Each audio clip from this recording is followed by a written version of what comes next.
யூடியூப்பில் day by day new creators வந்துக்கிட்டு இருக்காங்க. ஓல்டு கிரியேட்டர்ஸுமே இருக்கிறாங்க. ஆனாலுமே டே பை டே இன்க்ரீஸ் ஆகிக்கிட்டே இருக்கிறாங்க.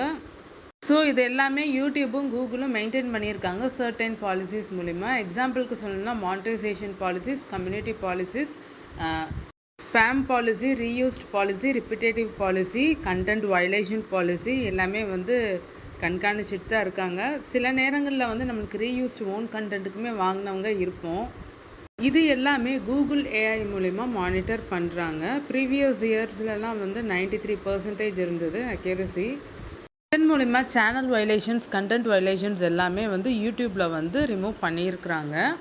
லாஸ்ட் இயர்ஸ் எல்லாம் கம்பேர் பண்ணும்போது இந்த வருஷம் சேனல் வயலேஷன்ஸ் மெயின்டைன் பண்ணாமல் நம்ம சேனல் வயலேட் பண்ணுற மாரி இருந்ததுன்னா ஆட்டோமேட்டிக்காக வீடியோவும் ரிமூவ் ஆயிரும், சேனலுமே ரிமூவ் ஆயிரும்.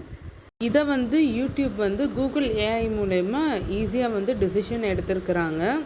இதன் மூலிமா ஃபைனல் கன்க்ளூஷன் என்னென்னா, நம்ம சேனல் வயலேட் பண்ணுறது மாதிரி நம்ம யூஸ் பண்ணக்கூடாது. ஏன்னா இதன் மூலிமா நம்ம சேனலில் வயலேட் பண்ணுறது மாரி இருந்ததுன்னா ஈஸியாக ஐடென்டிஃபை பண்ணிடும் கூகுள். ஸோ குயிக்காக சேனலையும் டெர்மினேட் பண்ணிடும். அதனால் வீடியோஸ் அப்லோட் பண்ணும்போது பார்த்து பண்ணுங்கள்.